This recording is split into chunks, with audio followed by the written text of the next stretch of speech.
श्रीशाय गुणराशये विद्याय शुद्ध विद्याय मध्वाय च नमो नमः। ओ विद्या विरक्त्या गुणौ अकराणं वादिराज भूमन्ते देवदेवताश्रया श्री गुरुभ्यो नमः।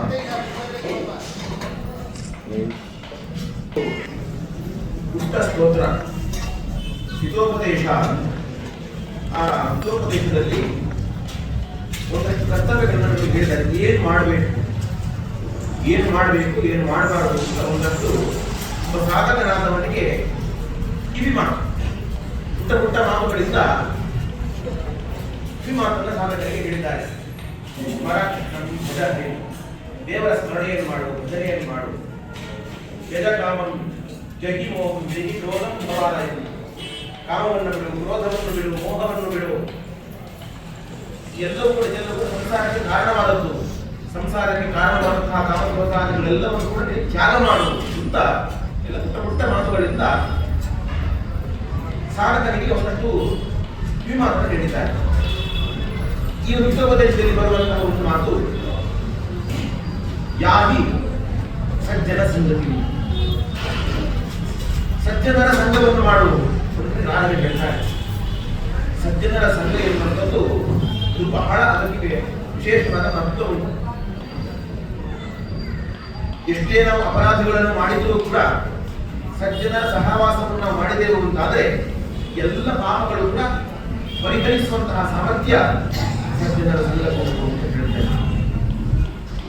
ಶಾಲೆಯಲ್ಲಿ ಮಕ್ಕಳೇನಾದರೂ ಕೆಟ್ಟ ಬುದ್ಧಿಯನ್ನು ತಂದ್ರೆ ನಾವೇನು ಹೇಳ್ತೇವೆ, ಅವರ ಸರ್ಕಲ್ ಸರಿ ಇಲ್ಲ ಅಂತ ಹೇಳ್ತೇವೆ. ಕೆಟ್ಟ ಮಕ್ಕಳ ಸಹವಾಸವನ್ನು ಮಾಡಿ ನನ್ನ ಮಗನೂ ಕೆಟ್ಟ ಅಂದ್ರೆ ದುಷ್ಟ ವ್ಯಕ್ತಿಗಳ ಸಹವಾಸವನ್ನು ಮಾಡಿದಾಗ ಅವರ ಗುಣಗಳು ಬೇರೆಯವರಿಗೆ ಬರುವ ಸಾಧ್ಯತೆ ಉಂಟು. ಅದೇ ರೀತಿಯಾಗಿ ನೀವು ಸಜ್ಜನರ ಸಂಘವನ್ನು ಮಾಡಿದ್ರಿ ಅಂತಾದ್ರೆ ಸಜ್ಜನರ ಸಹವಾಸದ ಫಲ, ಅವರ ಗುಣ ನಮಗೆ ಬರುವ ಸಾಧ್ಯತೆಗಳು ಬಹಳಷ್ಟು ಉಂಟು. ಒಬ್ಬ ಕವಿ ಒಂದು ಮಾತನ್ನು ಹೇಳ್ತಾರೆ, ಚೇತೀಪಿ ಚಂದನತರು ಮುಖಂ ಕುಠಾರಸ್ಯ. ಒಂದು ಕಬ್ಬಿಣದ ಕೊಡಲಿಯನ್ನು ಹಿಡಿದುಕೊಂಡು ಗಂಧದ ಮರವನ್ನು ಕತ್ತರಿಸಲಿಕ್ಕೆ ಹೋದ್ರೆ ಆ ಕತ್ತರಿಸಲಿಕ್ಕೆ ಹೋದಂತಹ ಕಬ್ಬಿಣದ ಕೊಡಲಿಯೂ ಕೂಡ ಸುಗಂಧ ಪರಿಮಳ ಬರ್ತದೆ.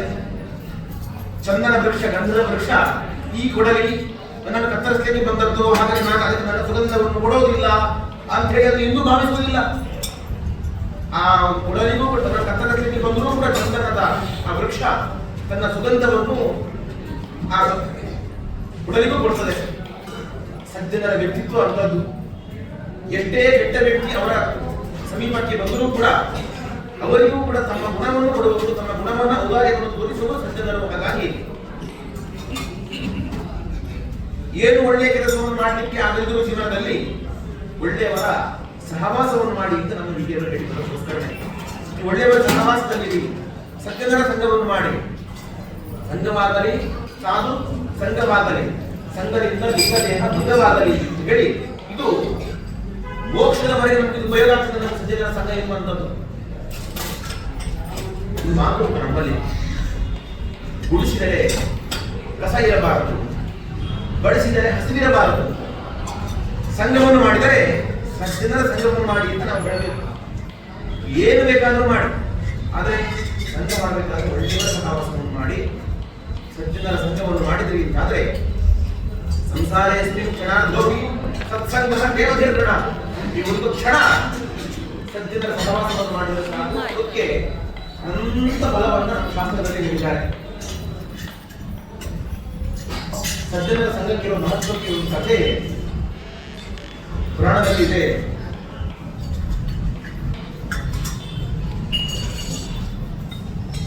ವಸಿಷ್ಠರು ಹಾಗೂ ವಿಶ್ವಾಮಿತ್ರರ ಒಂದು ಕಥೆ. ವಸಿಷ್ಠರಿಗೂ ವಿಶ್ವಾಮಿತ್ರರಿಗೂ ಭಾರಿ ವಿರೋಧ. ವಾಸ್ತವದಲ್ಲಿ ವಸಿಷ್ಠರಿಗೂ ವಿಶ್ವಾಮಿತ್ರರ ಮೇಲೆ ವಿರೋಧ ಇರಲಿಲ್ಲ. ವಿಶ್ವಾಮಿತ್ರರಿಗೆ ವಸಿಷ್ಠರ ಮೇಲೆ ಭಾರಿ ದ್ವೇಷ. ವಿಶ್ವಾಮಿತ್ರರಿಗೆ ಏನಿತ್ತು ಅಂತಂದ್ರೆ, ನಾನು ವಸಿಷ್ಠರನ್ನು ನೀಡಬೇಕು. ವಿಶ್ವಾಮಿತ್ರರು ವಾಸ್ತವದಲ್ಲಿ ಕ್ಷತ್ರಿಯರು, ವಸಿಷ್ಠರು ಬ್ರಹ್ಮರ್ಷಿಗಳು. ಅಂದ್ರೆ ಅವರ ಸಾಮ್ಯತೆಯನ್ನು ಹೊಂದಬೇಕು, ಅವರ ಸರಿಸಮಾನವಾದ ಅವರನ್ನು ಮೀರಿಸಬೇಕು. ವಸಿಷ್ಠರೆಂದರೆ ನಾನು ಬ್ರಹ್ಮರ್ಷಿ ಅಂತ ಅನಿಸಿಕೊಳ್ಬೇಕು ಏನಾದರೂ ಮಾಡಿ ವಿಶ್ವಾಮಿತ್ರರನ್ನ ಸೋಲಿಸಬೇಕು, ಅವರನ್ನು ಬಗ್ಗು ಹೊಡಿಬೇಕು ಅಂತ ಎಷ್ಟೆಲ್ಲ ಹಿಂಸೆ ಮಾಡಿದ್ರು ಅಂದ್ರೆ ವಸಿಷ್ಠರಿಗೆ ಅಷ್ಟಿಷ್ಟ ಅಲ್ಲ, ಸಿಕ್ಕಾಪಟ್ಟೆ ಹಿಂಸೆಯನ್ನು ಕೊಟ್ಟರು. ವಸಿಷ್ಠರ ಮೇಲಿನ ದ್ವೇಷದಿಂದ ಅವರನ್ನ ಸದೆಬಡಿಬೇಕು ಅಂತ ಹೇಳಿ ವಸಿಷ್ಠರ 100 ಜನ ಮಕ್ಕಳನ್ನ ಸಾಯಿಸಿದ್ರು ವಿಶ್ವಾಮಿತ್ರ. ವಸಿಷ್ಠರ 100 ಜನ ಮಕ್ಕಳು ಸತ್ರೂ ಕೂಡ ವಸಿಷ್ಠರಿಗೆ ವಿಶ್ವಾಮಿತ್ರರ ಮೇಲೆ ಸ್ವಲ್ಪ ದ್ವೇಷವಾಗಿಲ್ಲ. ಸಜ್ಜನರ ಸ್ವಭಾವ ಇದೆ, ನನಗೆ ಅವನು ಹಾಗೆ ಮಾಡಿದ, ನನಗೆ ಅವನು ಹೀಗೆ ಮಾಡಿದ ಅಂತ ಅಂದುಕೊಂಡು ಯಾರ ಮೇಲೆಯೂ ದ್ವೇಷವನ್ನು ಸಾಧಿಸುವ ಸ್ವಭಾವ ಸಜ್ಜನರಿಗೆ ಗೊತ್ತಿಲ್ಲ. ವಸಿಷ್ಠರು ಯೋಚನೆ ಮಾಡಿದರು, ಈ ವಿಶ್ವಾಮಿತ್ರನ ಸಹವಾಸವೇ ಬೇಡ, ಸುಮ್ಮನೆ ನನ್ನ ಮೇಲೆ ಕಾಲು ತೆಗೆದು ಜಗಳ ಕೊಡ್ತಾನೆ ಅಂತ ಅಂದುಕೊಂಡು ತಾವು ಆತ್ಮಹತ್ಯೆ ಮಾಡಿಕೊಳ್ಳಿಕ್ಕೆ ಹೋದ್ರು. ಹಿಮಾಲಯದ ಬೆಟ್ಟದ ಕುಚಿಗೆ ಹೋದ್ರು. ಬೆಟ್ಟದ ಮೇಲೆ ಹೋಗಿ ಬೆಟ್ಟದ ಮೇಲೆ ಅಲ್ಲಿ ಜಿಗಿಬೇಕು ಅಂತ ಹಾರಿದ್ರು. ಗಂಗೆಗೆ ಧುಮುಕಿದ್ರು. ವಸಿಷ್ಠರು ಧುಮುಕಿದರೆ ಗಂಗೆಗೂ ಕೂಡ ವಸಿಷ್ಠರನ್ನ ಸಾಯಿಸಲಿಕ್ಕೆ ಮನಸ್ಸು ಬರಲಿಲ್ಲ. ವಸಿಷ್ಠರು ಎಂತವರು? ವಸಿಷ್ಠ ಶಬ್ದಕ್ಕೆ ಅರ್ಥ ಏನು?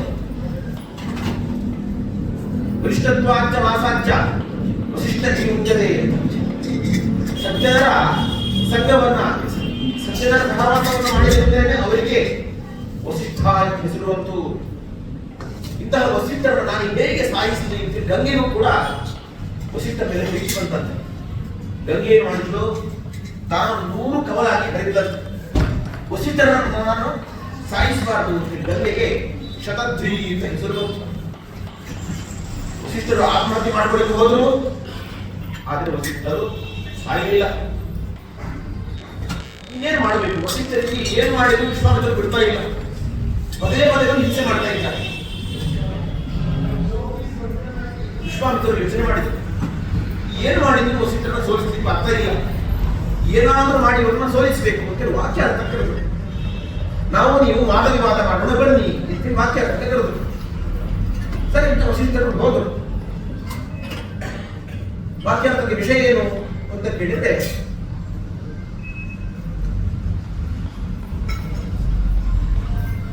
ವಿಶ್ವಾಮಿತ್ರರು ಹೇಳ್ತಾರೆ ತಪಸ್ಸೆ ಅತ್ಯಂತ ಶ್ರೇಷ್ಠವಾದದ್ದು. ವಿಶ್ವಾಮಿತ್ರರು ಯಾಕೆ ಹಾಗೆ ಹೇಳಿದ್ರು ಅಂತ ಕೇಳಿದ್ರೆ, ವಿಶ್ವಾಮಿತ್ರರು 1000 ವರ್ಷ ತಪಸ್ಸನ್ನು ಆಚರಿಸಿದ್ದಾರೆ. 10,000 ವರ್ಷ ತಪಸ್ಸು ಮಾಡಿದ್ದಾರೆ ಅವರು. ಎಲ್ಲ ದೃಷ್ಟಿಯಿಂದಲೂ ಕೂಡ ವಿಶ್ವಾಮಿತ್ರರು ಹೇಳ್ತಾರೆ ತಪಸ್ಸೆ ಅತ್ಯಂತ ಶ್ರೇಷ್ಠವಾದದ್ದು ಅಂತ ವಾದ ಮಾಡಲಿಕ್ಕೆ ಹೋದರು. ವಸಿಷ್ಠರು ಹೇಳಿದರು ತಪಸ್ಸಿಗಿಂತಲೂ ಶ್ರೇಷ್ಠವಾದದ್ದು ಸಜ್ಜನರ ಸಂಘ. ಅದು ಹೇಗಾಗ್ತದೆ? ವಿಶ್ವಾಮಿತ್ರರು ಚರ್ಚೆ, ಅವರ ವಾದವನ್ನು ಹೇಳ್ತಾ ಇದ್ದಾರೆ, ಇವರ ವಾದವನ್ನು ಹೇಳ್ತಾ ಇದ್ದಾರೆ. ವಿಶ್ವಾಮಿತ್ರರ ವಾದ ಏನು? ತಪಸ್ಸೇ ಶ್ರೇಷ್ಠ. ವಸಿಷ್ಠರ ವಾದ ಸಜ್ಜನರ ಸಂಘವೇ ಶ್ರೇಷ್ಠ. ಇವರ ವಾದ ಮುಗಿತಾ ಇಲ್ಲ, ಮುಕ್ತಾಯ ಆಗ್ತಾ ಇಲ್ಲ, ಚರ್ಚೆ ಮುಂದುವರಿತಾವು. ಕೊನೆಗೆ ಇವರ ಚರ್ಚೆಗೆ ಒಂದು ಮುಕ್ತಾಯವನ್ನು ಮಾಡಬೇಕು ಅಂತ ಹೇಳಿ ಭಗವಂತನೇ ಪಾತಾಳ ಲೋಕದಿಂದ ಆದಿಶೇಷನ ಕಳಿಸಿಕೊಡ್ತಾನೆ. ಈ ವಸಿಷ್ಠರ ವಿಶ್ವಾಮಿತ್ರರ ಚರ್ಚೆಗೆ ಒಂದು ಮುಕ್ತಾಯವನ್ನು ಕೊಟ್ಟು ಬಾ ಅಂತ ಆದಿಶೇಷ ಬಿಡ್ತಾನೆ. ಏನ್ ನಿಮ್ಮ ಸಮಸ್ಯೆ ಅಂತ ಕೇಳ್ತಾನೆ. ಇಬ್ಬರು ಹೇಳ್ತಾರೆ ನಮ್ಮಲ್ಲಿ ಚರ್ಚೆ ನಡೀತಾ ಉಂಟು, ಯಾರು ಯಾವ ಈ ಅಭಿಪ್ರಾಯ ಸರಿ ಎಂದು ಗೊತ್ತಾಗಬೇಕು. ತಪಸ್ಸು ಶ್ರೇಷ್ಠವೋ ಅಥವಾ ಸಜ್ಜನರ ಸಂಘ ಶ್ರೇಷ್ಠವೋ? ಸರಿ, ಹಾಗಾದ್ರೆ ಆದಿಶೇಷ ಹೇಳ್ತಾರೆ ಒಂದು ಉಪಾಯ ಮಾಡೋಣ. ನಾನು ಈ ಭೂಮಿಯನ್ನು ಹೊತ್ತಿದ್ದೇನೆ ನನ್ನ ತಲೆಯ ಮೇಲೆ, ನನ್ನ ಭೂಮಿಯನ್ನು ವಿಶ್ವಾಮಿತ್ರರೇ ನಿಮ್ಮ ಕೈಯಲ್ಲಿ ಕೊಡ್ತೇನೆ. ಈ ನಿಮ್ಮ ಅಭಿಪ್ರಾಯ ತಪಸ್ಸು ಶ್ರೇಷ್ಠ ಅಂತಲ್ವಾ? ನಿಮ್ಮ ತಪಸ್ಸಿನ ಪ್ರಭಾವದಿಂದ ಈ ಭೂಮಿಯನ್ನು ನೀವು ಧಾರಣೆ ಮಾಡಬೇಕು. ಸ್ವಲ್ಪವೂ ಕೂಡ ಭೂಮಿಯನ್ನು ಅನುವಾದಿಸಬಾರದು. ಈ ಭೂಮಿಯಲ್ಲಿರುವಂತಹ ಯಾವ ಜೀವರಾಶಿಗಳಿಗೂ ಏನು ಹಾನಿಯಾಗಬಾರದು. ಈ ಭೂಮಿಯನ್ನು ಧರಿಸಿಕೊಂಡಿರಬೇಕಾದ್ರೆ ನೀವು ಈ ತಪಸ್ಸು ಶ್ರೇಷ್ಠ ಅಂತ ನಾನು ಭಾವಿಸ್ತೇನೆ.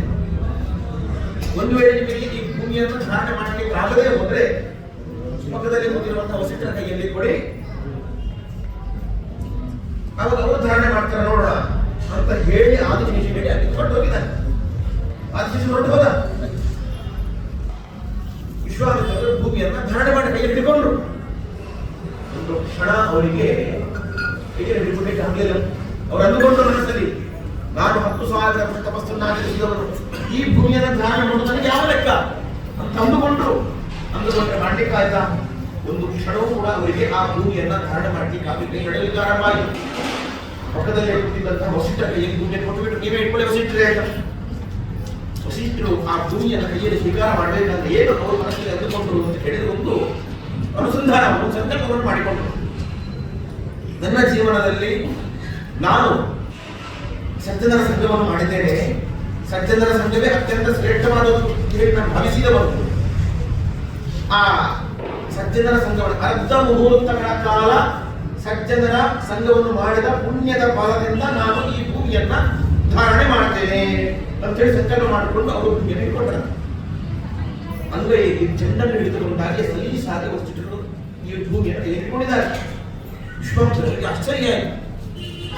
ಆದಿಶೇಷ ಈಗ ಬರ್ತದೆ ಅಂತ ಹೇಳಿ ಹೋದವನು 2 ತಾಸು ಆದರೂ ಬರಲೇ ಇಲ್ಲ.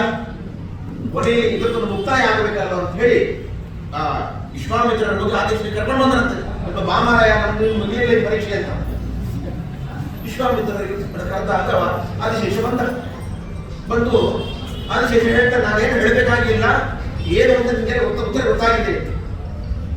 ವಿಶ್ವಾಮಿತ್ರರೇ, ನೀವು ಅಂದುಕೊಂಡು 10,000 ವರ್ಷ ತಪಸ್ಸನ್ನು ಆಚರಿಸಿದ್ದೇನೆ ನೋಡಿ, ವಸಿಷ್ಠರಿಗೆ ಸಂಕಲ್ಪ ಮಾಡಿದ್ದಾರೆ ಅಂತ ಕೇಳಿ ಒಂದು ಬಾರಿ ವಸಿಷ್ಠರು ಹೇಳಿದರು, ಅಲ್ಲ ನಾನೇನು ಮಾಡಲಿಲ್ಲ, ನನ್ನ ಜೀವನದಲ್ಲಿ ಅರ್ಧ ಮುಹೂರ್ತ ಕಾಲ ಸಜ್ಜನರ ಸಂಘವನ್ನು ಮಾಡಿದ ಪುಣ್ಯದ ಫಲದಿಂದ ಈ ಭೂಮಿಯನ್ನು ನಾನು ಧಾರಣೆ ಮಾಡ್ತೇನೆ ಅಂತ ಸಂಕಲ್ಪ ಮಾಡಿಕೊಂಡು ನಾನು ಈ ಭೂಮಿಯನ್ನು ಧರಿಸಿಕೊಂಡಿದ್ದೇನೆ ಅಂತ ವಸಿಷ್ಠರು ಹೇಳಿದರು. ಅವಾಗ ಆದಿಶೇಷ ಹೇಳ್ತೇನೆ, ವಸಿಷ್ಠರೇ ವಿಶ್ವಾಮಿತ್ರರೇ ಗೊತ್ತಾಯ್ತಾ ನೋಡಿ, ವಸಿಷ್ಠರ ಅರ್ಧ ಮುಹೂರ್ತ ಕಾಲ ಸಜ್ಜನರ ಸಂಘದ ಪುಣ್ಯಕ್ಕೆ ಸಮವಾಗಲಿಲ್ಲ ನಿಮ್ಮ 10,000 ವರ್ಷದ ತಪಸ್ಸು. ಅಂದ್ರೆ ಇದಕ್ಕೆ ಅರ್ಥ ಮಾಡಿಕೊಳ್ಳಿ, ಯಾವುದು ಶ್ರೇಷ್ಠ, ಸಜ್ಜನರ ಸಂಘ ಶ್ರೇಷ್ಠವೋ 10,000 ವರ್ಷ ತಪಸ್ಸು ಶ್ರೇಷ್ಠವೋ, ಅರ್ಥ ಆಯ್ತಲ್ವಾ ಅಂತ ಹೇಳಿ ಆದಿಶೇಷನೇ ಒಂದು ಇದರ ನಿರ್ಣಯವನ್ನು ಕೊಟ್ಟ. ಆಗಬೇಕಾದ್ರೆ ವಿಶ್ವಾಮಿತ್ರರಿಗೆ ಅರ್ಥ ಆಯಿತು, ಸಜ್ಜನರ ಸಂಘವೇ ಅತ್ಯಂತ ಶ್ರೇಷ್ಠವಾದದ್ದು, ಈ ಮೇಲೆ ನಾನು ಈ ವಸಿಷ್ಠರನ್ನು ವಿರೋಧಿಸಿ ಪ್ರಯೋಜನ ಇಲ್ಲ ಅಂತ ಹೇಳಿ ಅವರು ಮತ್ತೆ ತಪಸ್ಸನ್ನು ಆಚರಿಸಿ ಈ ವಸಿಷ್ಠರ ಕೈಯಿಂದಲೇ ನಾನು ಬ್ರಹ್ಮರ್ಷಿಗಿಂತ ಹಂಚಿಕೊಳ್ಬೇಕು ಅಂತ ಮತ್ತೆ ಹೋದ್ರು. ಆ ದ್ವೇಷವನ್ನೆಲ್ಲ ಬಿಟ್ಟರು ಅಂತ ಹೇಳಿ ಸಜ್ಜನರ ಸಂಘದ ಮಹತ್ವವನ್ನು ಹೇಳುವಂತಹ ಒಂದು ಕಥೆ ಪುರಾಣದಲ್ಲಿ ಬರ್ತದೆ.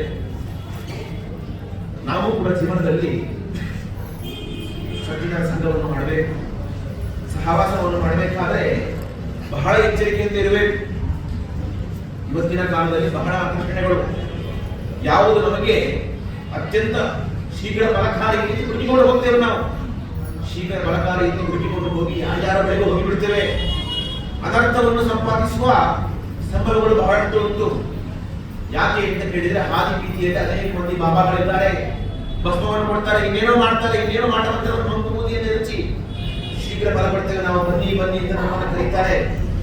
ಜನ ಎಲ್ಲ ಓಡೋಡಿ ಅವರ ಹಿಂದೆ ಹೋಗ್ತಾರೆ.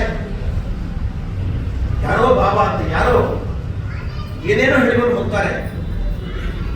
ಕಾಮಧೇನು ಕಲ್ಪವೃಕ್ಷ ಅಂತ ಅನಿಸಿಕೊಂಡಂತಹ ಮದರಾಜರಂತಹ ವ್ಯಾಸರಾಜರಂತಹ ರಾಘವೇಂದ್ರ ಸ್ವಾಮಿಗಳವರಂತಹ ಮಹಾನುಭಾವರನ್ನ ಬಿಟ್ಟು ನಾವು ಅನ್ಯರ ಸಂಘವನ್ನು ನಾವು ಎಂದಿಗೂ ವಹಿಸಬಾರದು. ಅತ್ಯಂತ ಶ್ರೇಷ್ಠವಾದಂತಹ ಮತ್ತು ಸಿದ್ಧಾಂತದ ಈ ಒಂದು ವೃಕ್ಷದ ಆ ಒಂದು ತಣಿಯಲ್ಲಿ ನಾವೆಲ್ಲ ಇದ್ದೇವೆ. ಮದರಾಜರಂತಹ ವ್ಯಾಸರಾಜರಂತಹ ರಾಘವೇಂದ್ರ ಸ್ವಾಮಿಗಳಂತಹ ಮಹಾನ್ ಗುರುಗಳ ಸಂಘದಲ್ಲಿ ನಾವು ಇವತ್ತಿದ್ದೇವೆ. ಈ ಸಂಘ ನಮ್ಮ ಈ ಜನ್ಮದಲ್ಲಿ ಯಾವತ್ತಿಗೂ ಕೂಡ ಬಿಟ್ಟು ಹೋಗೋದು ಬೇಡ ಅಂತೇಳಿ ದೇವರಲ್ಲಿ ನಾವೆಲ್ಲ ಪ್ರಾರ್ಥನೆ ಮಾಡೋಣ. ದೇವರ ವಿಶೇಷ ಅನುಗ್ರಹಕ್ಕೆ ಪಾತ್ರರಾಗೋಣ. ಎಲ್ಲರಿಗೂ ಕೂಡ ದೇವರ ಅನುಗ್ರಹ ನಿರಂತರವಾಗಿ ಇರಲಿ ಅಂತೇಳಿ ದೇವರು ವಿಶೇಷವಾಗಿ ನಾವು ಪ್ರಾರ್ಥನೆಯನ್ನು ಮಾಡ್ತಾ ಇವತ್ತಿನ ದಿವಸ ಕೃಷ್ಣ ಮಂದಿರದಲ್ಲಿ ವಿಶೇಷವಾದ ಸಂಸ್ಥಾನ ನಡೆದಿದೆ. ಬಹಳಷ್ಟು